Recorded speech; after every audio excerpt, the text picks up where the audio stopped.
Hello there. Welcome to this Sunday edition of Jamaica Magazine. I'm your host, Adrian Atkinson, and I will be with you for the next half hour. We have a lot in store, so don't go anywhere. We'll be right back. Setting things right. This Honorable House passed legislation against sexual harassment. My intention is to set Monday, July 3 as the commencement date of the Sexual Harassment Act. For years, there have been complaints about sexual harassment, and we did not have a legislation to address this, and so persons were suffering in silence. Know that the act is here. It says if you harass someone, you will pay. The law comes into force on July 3, meaning everybody is required now to take it seriously. Everyone should know that there is a process. You have been harassed, you go to HR.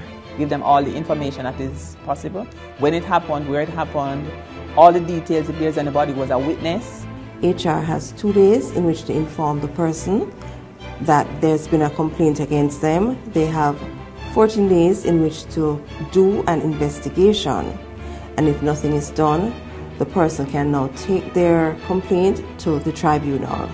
If the case is brought before the tribunal and the person is found guilty, the penalty for that is up to $1 million Jamaican dollars or imprisonment. The tribunal is housed within the Ministry of Culture, Gender, Entertainment and Sport. Persons can know that if they have a complaint, they can go to the tribunal. It will be taken seriously and it will be confidential. On Get the Facts this week, we talk about the scorching temperatures in recent weeks. Stay tuned for more information.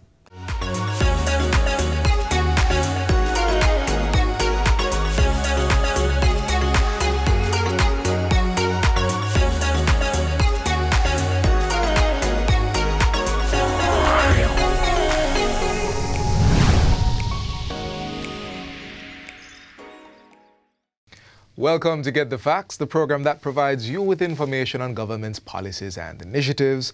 I'm Theodore Henry. So, something that we don't have to introduce, the place has been hot. And it seems for the last few years or so, it's been getting hotter. Now, here to explain further is head of the weather branch at the Meteorological Service of Jamaica, Rohan Brown. Welcome to the program, Mr. Brown. Hey, Theodore. It's good to be here. All right. So let's get the facts. Sir, I would like to file a formal complaint with the Met Service. The place is hot. It is. It is. Why is it so hot? We're entering the summer period. And of course, during the summer period, the temperatures go up. So we have rising temperatures during the months, normally from the end of May all the way to September, and also extending into November. Well, Sir Brown, summer, yes. But I've been hearing about heat waves. Yes. What's a heat wave? All right. So in its purest and simplest definition, a heat wave is an extended period of extremely hot weather for a particular location at a particular time of the year. And in our instance, in the Jamaica context, it is a 2-day period or more of higher than normal temperatures or higher temperatures than the maximum average temperature for the location. So that is what it is in simplest form. That spikes my interest. I've always sort of had this idea of heat wave being hot air coming from somewhere blowing across, but it sounds as if it's just temperature in the area.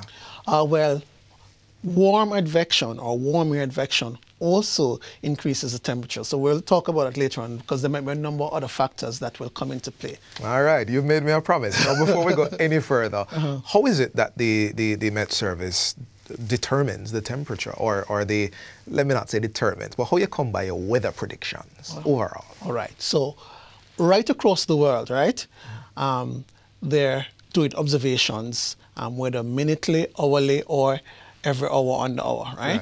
And here in Jamaica, we do observations for temperature, wind, pressure, humidity, all the elements of weather, and that is done right across the world.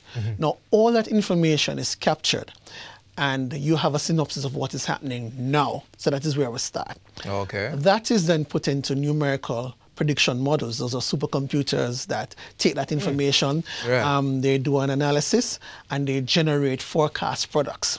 So what you have now is that you have what is happening now it goes into a model and it tells you, based on what is happening now, this is what you're expecting over the next 12 hours, 48 hours, 3 days, 10 days, 20 days. So in a nutshell, that is how observation and a forecast is done in terms of predicting what will happen. I'm a little bit worried to ask this question. So what are the predictions for the next few days? Well, for June, July, and into August, we're expecting about 15 to 20 heat wave days. And again, we said earlier, those are 2 or more days of extremely higher than normal temperatures. 15 to 20. Yeah, during that period. So that is what we're expecting. Also, your nighttime temperatures will increase as well. Wow. And so we're expecting hotter nights as well. So not only hotter days, but hotter nights. Hotter than now. Yes, so it's it's, if I get this correctly, you're not saying that we're expecting the current temperatures to continue. We're expecting them to increase. That is correct. That is correct. Oh boy. So what's contributing? So a number of factors are contributing as we are speaking. So you have greenhouse gases.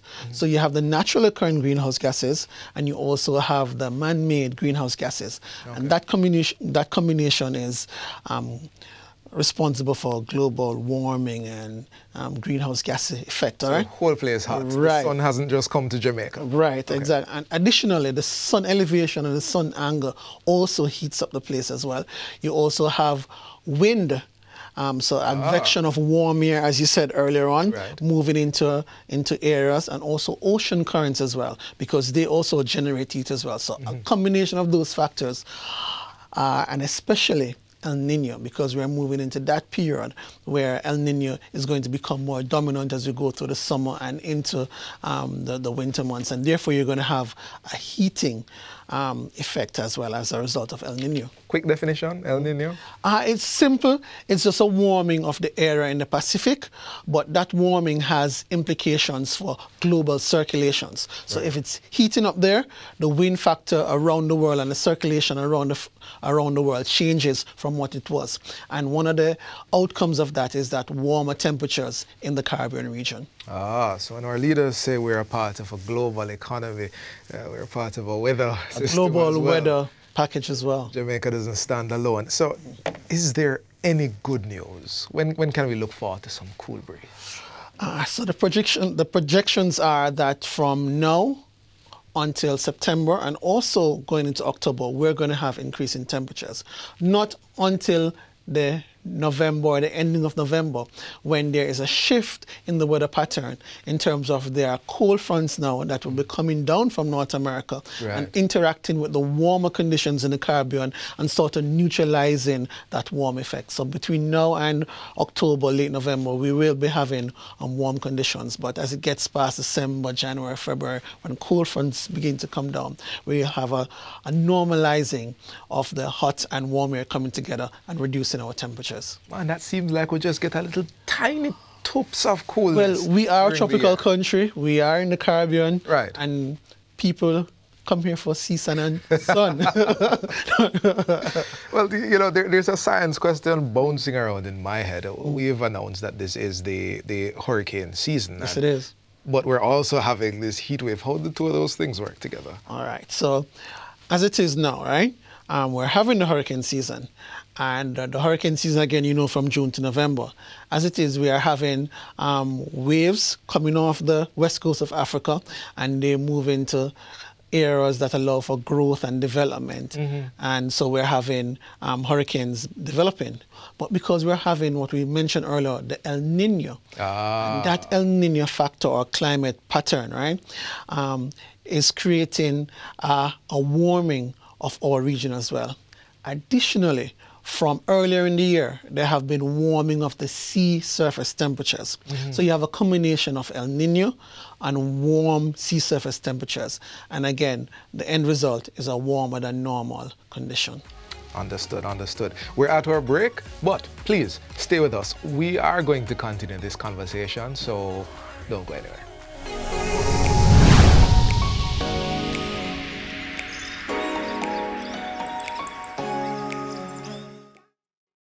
The following is brought to you by the Office of the Prime Minister. Jamaica is changing right before our very eyes. Across the island, Billions are being invested into our road networks, from farm and community roads to major roads and highways.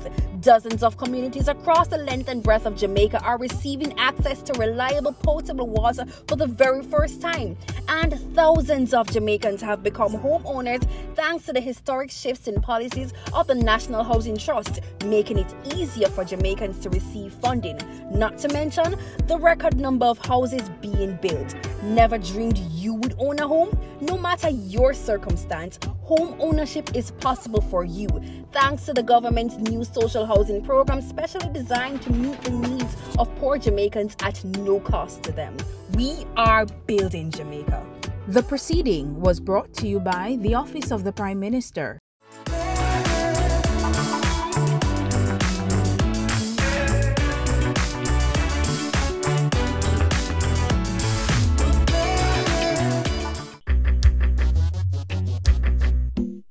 Nutritious food, succulent dishes, superior workmanship, and excellent service. Jamaica is on the go. Let's grow what we eat and eat what we grow. Let's harness the indomitable spirit of our most valued resource, our people. Let's support our local businesses. After all, buying Jamaican means building Jamaica. Original.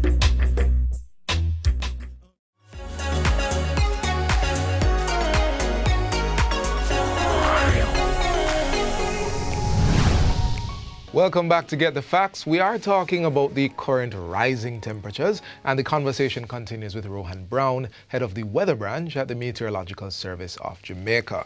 Sir Brown, let's pick it right up. You didn't give him much good news last time, but I still have hope. I still have hope. Temperatures are going up. They are. In the long term, now you've given us till, about November before we start feeling a little cooler. But in the long term, are we expecting any reduction? Well, climate scientists all around the world are indicating that temperatures will continue to rise, especially because of the greenhouse effect. And therefore, the warming of the earth, the warming and the trapping of that heat content will allow for heating across the world. Right. And here in Jamaica, we will feel that as well. So the temperatures will, in terms of average temperatures over the coming years, will continue to increase. Again, there might be periods where the temperatures might go down and rise again, but in terms of the average, they will continue to increase. So we're all getting very tropical. We are, in some sense, yes.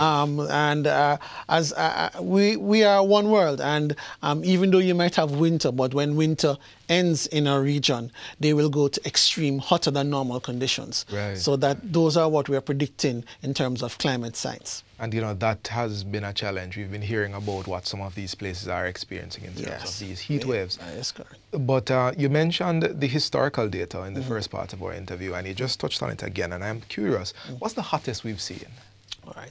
So based on record from our synoptic stations that we have across the island, 36.9 degrees. We had that, I think, in August 2017. That is the highest temperature that has been recorded. Right?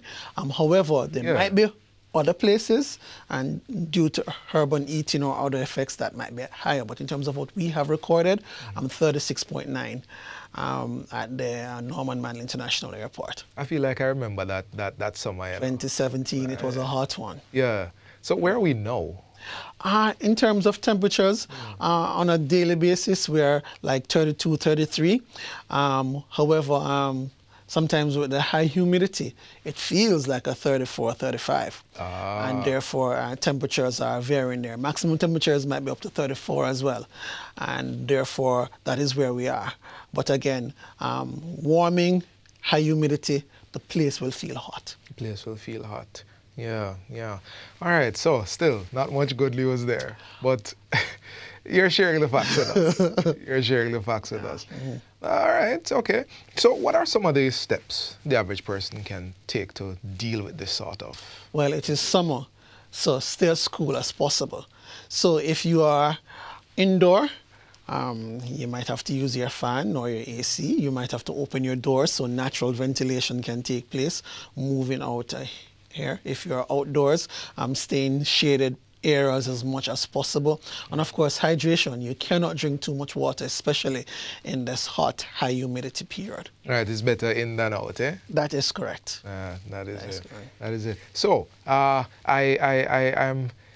thinking about this heat wave thing, and I am wondering as well, what are the chances of us having, is there such a thing as a multiple heat wave?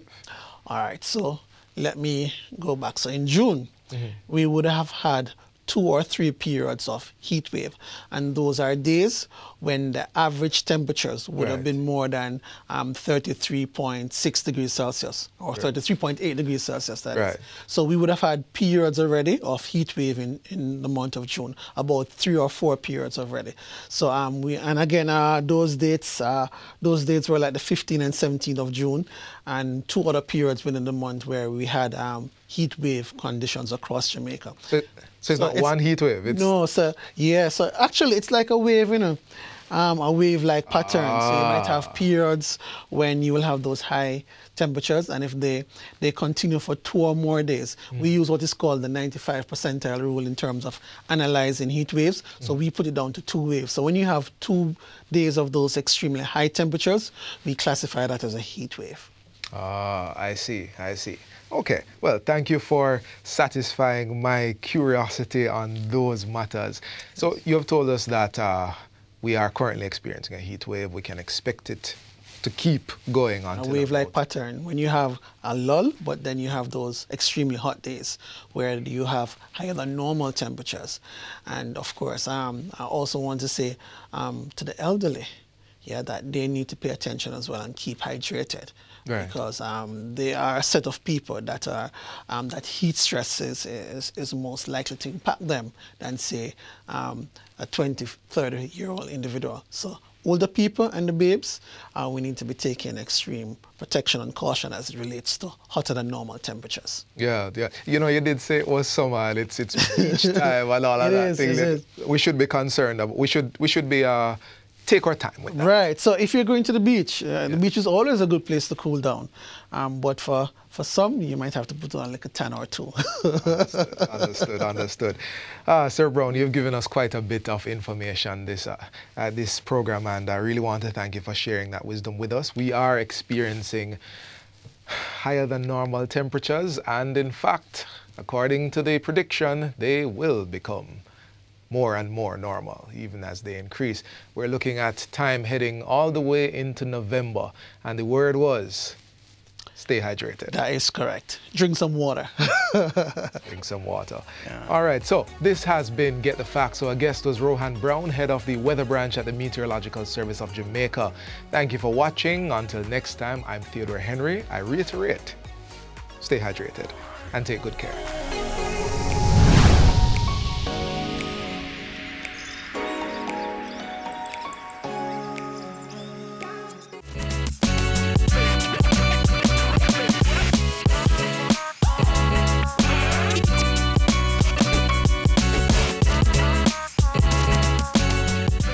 In this next feature, we're talking housing. The NHT is bringing this goal closer to reach through more attractive interest rates and policies.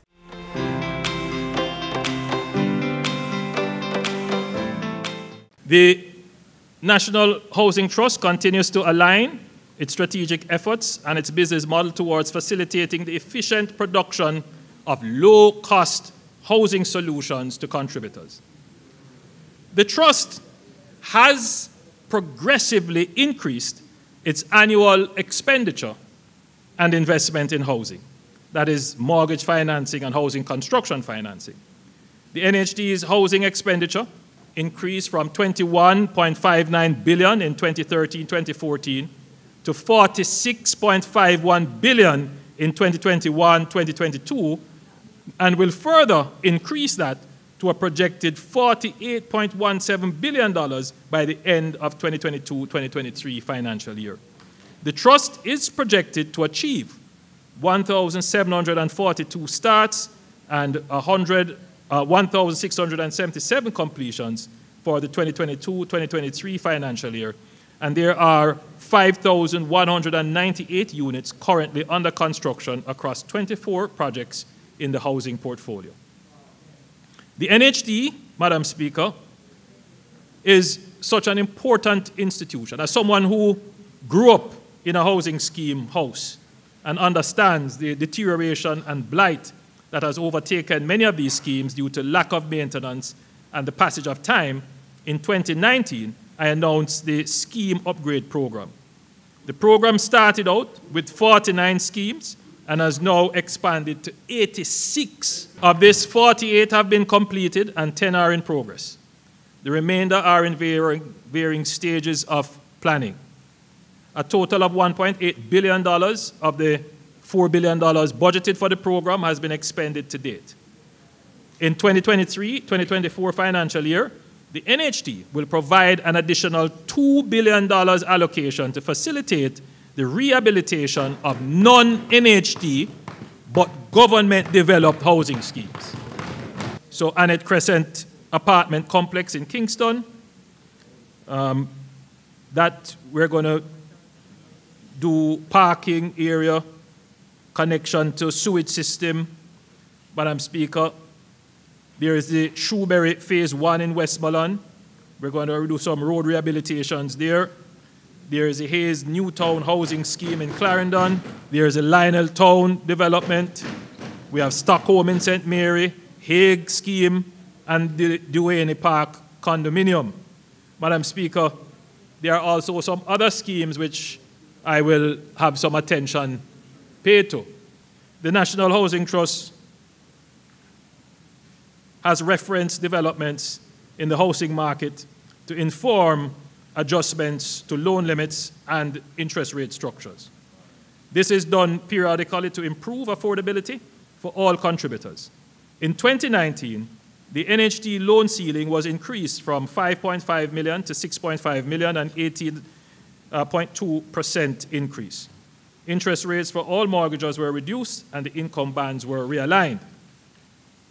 In keeping with the policy position that subsidies should be applied where they are most needed, that means they are income contingent, a new interest rate band will be introduced effective the 1st of July 2023 for persons earning over $100,000 per week at a 5% interest rate. So, Madam Speaker, we continue with persons earning minimum wage to $30,000 per week at 0%.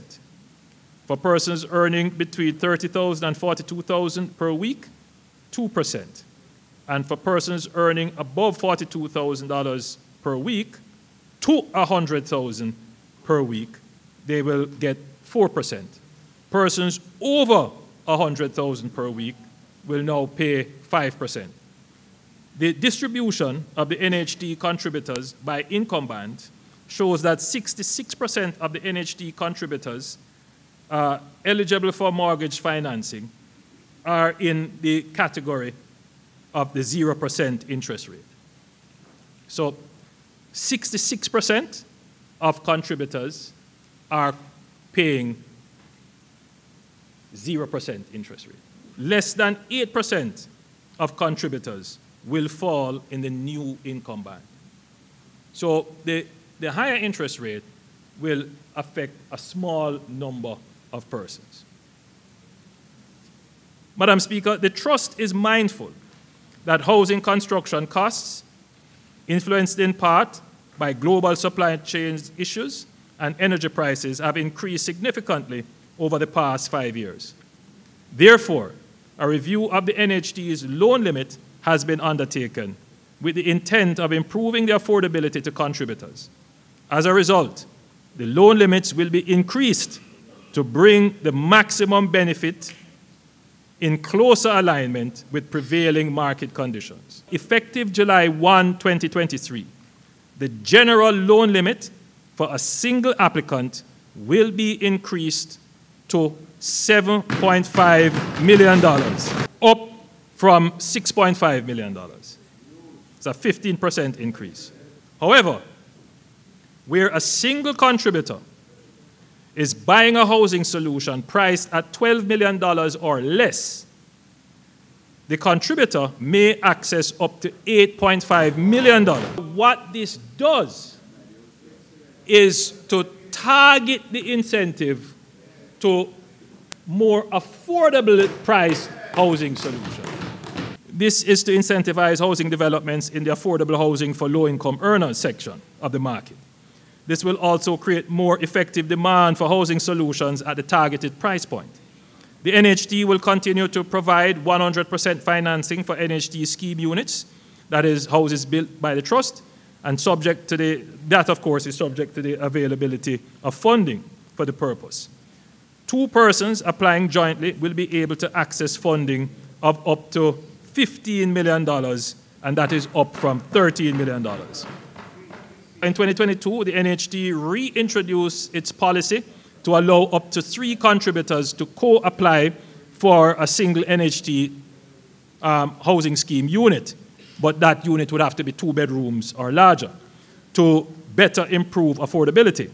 A key provision of this policy is that proof must be established that the applicants are bona fide family members and have demonstrable kinship ties, for example, your wives or husbands, children, and siblings. In light of the proposed revised loan limits, the 3 co-applicants will be able to access funding of up to $21 million, up from $19 million. Madam Speaker, the limits will also be increased for home improvement loans, house lot loans, 10-plus loans for public sector workers, and 15-plus loans from $2.5 million to $3.5 million. Minimum wage earners contributing to the NHD for a minimum of 7 years will be eligible for an increased home grant of $3.5 million, up from $2.5 million.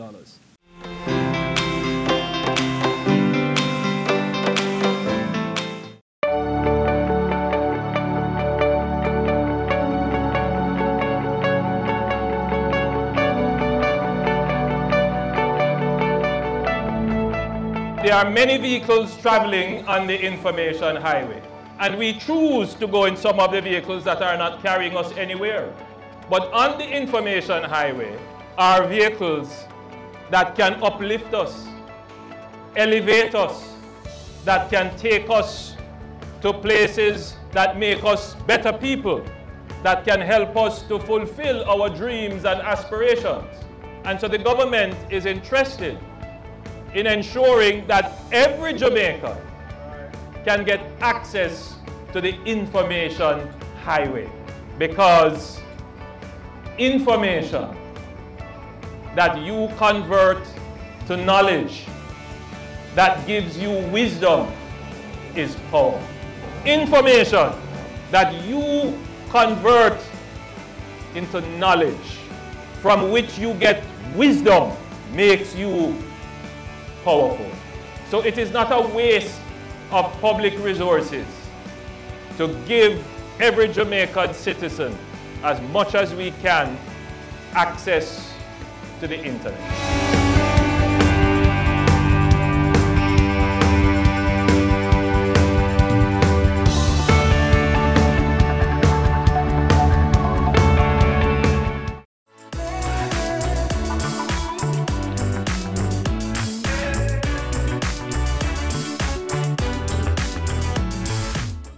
And just like that, we're signing out for today. But not to worry, you can rewatch this offering or other content like this by visiting our website, jis.gov.jm.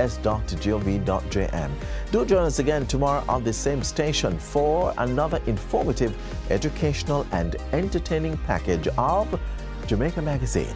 On behalf of all of us here at the JIS, I'm Adrian Atkinson. Thank you for watching.